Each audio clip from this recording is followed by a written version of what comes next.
राधे राधे मित्रों, मैं पंडित मार्कंडे दुबे अपने यूट्यूब चैनल एस्ट्रो टिप्स के माध्यम से आज श्रावण का महीना और काल सर्प दोष शांति का सर्वोत्तम दिन इस एपिसोड को लेकर उपस्थित हुआ हूँ। चूंकि जब कुंडली में काल सर्प दोष बनता है तो वह जीवन में तमाम तरह की अशांतियां लाता है। दो जगहों पर यह विशेष रूप से प्रभावी होता है, संतान संबंधी समस्या और वैवाहिक जीवन। संतान भाव से ही शिक्षा का भी गणना किया जाता है। अगर काल सर्प दोष पंचम भाव में बन रहा हो तो अगर विद्यार्थी है तो उसका शैक्षणिक जीवन जो होगा वो बिल्कुल ही चरमरा जाएगा। लग्न में बनता हो काल सर्प दोष, सप्तम में बनता हो, यानी कहीं भी काल सर्प दोष बने तो अध्ययन अध्यापन, संतान और शिक्षा, विवाह और व्यापार इनके लिए बहुत ही घातक होता है। व्यक्ति मेहनत करके ऊपर चढ़ता है और धरातल से जितनी ऊंचाई तक जाता है, राहु और केतु का ये जो योग है काल सर्प योग या दोष, वो उतना ही स्पीड से ऊपर चढ़ा करके फिर उतना ही नीचे, धरातल से उतने नीचे घुसा देता है। व्यक्ति हतप्रभ हो जाता है, निराश हो जाता है।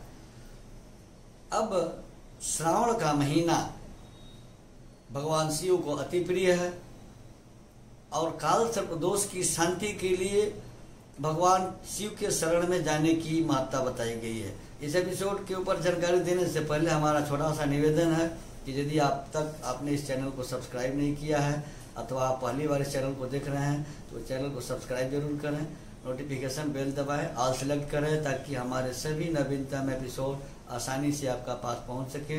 वीडियो लाइक करें जिससे हमारा उत्साह बढ़े, मनोबल बढ़े और वीडियो अपने मित्रों को शेयर करें।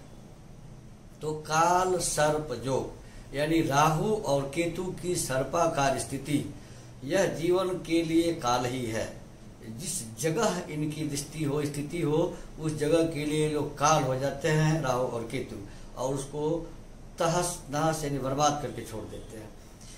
तो सबसे पहले अगर कोई व्यक्ति है बाल्यावस्था में है, वो पुरुष हो या स्त्री हो, तो यह योग अगर कुंडली में है तो अध्ययन का जो समय है, पढ़ाई लिखाई का समय है, उस समय अगर यह दशा एक्टिव है तो पढ़ाई लिखाई को चौपट कर देता है। मतलब बच्चे का मन पढ़ाई में नहीं लगेगा और अगर जबरदस्ती पढ़ाया भी गया तो अच्छी तरह का ज्ञान अर्जन नहीं करेगा, अच्छी तरह से वो पढ़ नहीं पाएगा। संतान के लिए भी यह योग बहुत खतरनाक होता है।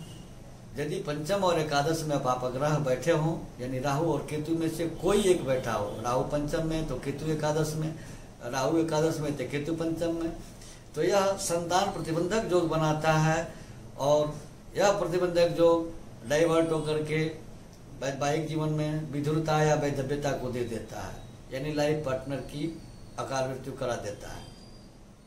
अगर संतान की चर्चा की जाए, संतान पर विचार किया जाए तो संतान अगर होती भी है तो बहुत पूजा पाठ के बाद, और वो भी शल्य चिकित्सा से एक ही संतान होकर के रह जाती है। दूसरे टर्म में अगर देखा जाए तो वैवाहिक जीवन के लिए काल सर्प योग काफी खराब होता है।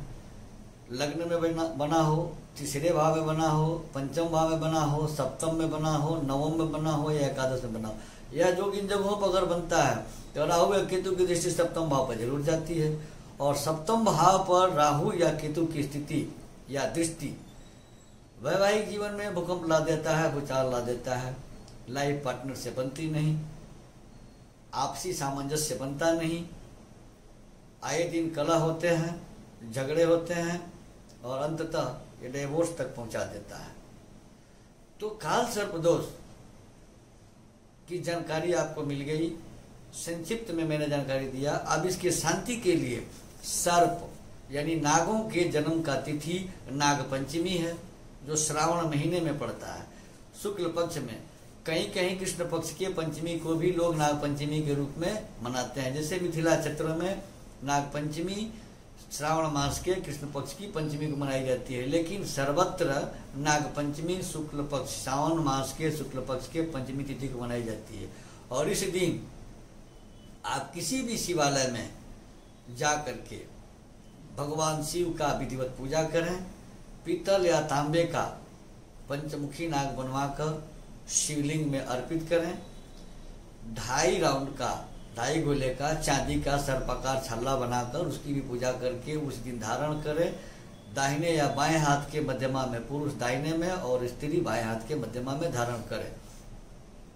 साथ ही पूजन के बाद भगवान शिव का अभिषेक जरूर करें। गाय के दूध से एकादशिनी विधि से रुद्राभिषेक करें। यह प्रक्रिया 3 बार मतलब 3 वर्षों तक करना है, कम से कम 3 साल। लेकिन इसका पूर्ण जो परिणाम मिलता है, शुभ परिणाम, वो 5 वर्षों में मिलता है, यानी 5 वर्ष तक लगातार कराना चाहिए। अब से बहुत लोग प्रश्न उठाएंगे कि कहाँ लिखा है, लेकिन यह मेरा व्यक्तिगत अनुभव है, मैंने करवाया है और इसका रिजल्ट देखा है। एक व्यक्ति को 2 कन्याएं हो चुकी थी और वो लोग बहुत उम्मीद रखे थे कि एक पुत्र हो, और दोनों कन्याएं शल्य चिकित्सा के द्वारा हुई थी। मैंने उनको सलाह दिया कि आप ये काम करवाओ, नागपंचमी के दिन काल सर्प दोष की शांति 5 वर्ष कराओ। और जिस वर्ष 5वां नागपंचमी था, उन्होंने यह व्यवस्था किया, काल सर्प दोष की शांति कराई, और ठीक उसी साल उनके पत्नी को गर्भधारण हुआ और 6ठे साल में उनको पुत्र रत्न की प्राप्ति हुई।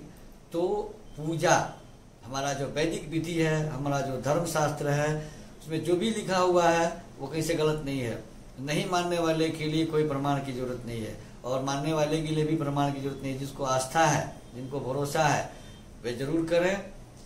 वैवाहिक जीवन में अगर खटपट चल रहा है, विवाह नहीं हो रहा है, विलम्ब हो रहा है, व्यापारिक जीवन अस्थिर है, व्यापार में मुनाफे नहीं हो रहे हैं, घाटे हो रहे हैं, उलझने हो रही हैं, संतान प्राप्ति में विलम्ब हो रहा हो, बाधा आ रहा हो, या बच्चे के पढ़ाई में दिक्कत आ रही हो, खूब मेहनत करने पर भी अच्छे अंक नहीं आ रहे हो, अच्छे स्कूल में, अच्छे कॉलेज में, अच्छे यूनिवर्सिटी में नामांकन नहीं हो रहा हो, तो किसी ज्योतिषी से दिखा ले कि क्या उसके कुंडली में काल सर्प का जो दोष है, काल सर्प दोष, वो बना हुआ है।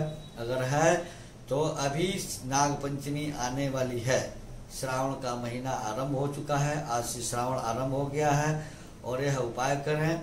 यह निश्चित रूप से आपको सफलता मिलेगी।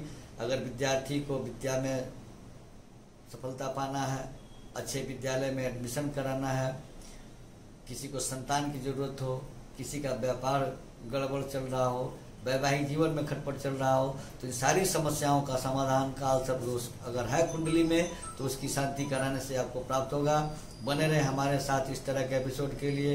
हमारे यहाँ वास्तु विजिट किया जाता है, जन्म कुंडली बनाई जाती है, वाराणसी के विद्वान पंडितों के द्वारा हवन पूजा पाठ आदि करवाए जाते हैं।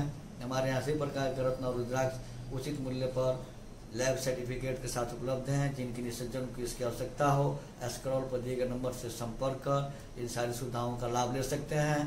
धन्यवाद। राधे राधे।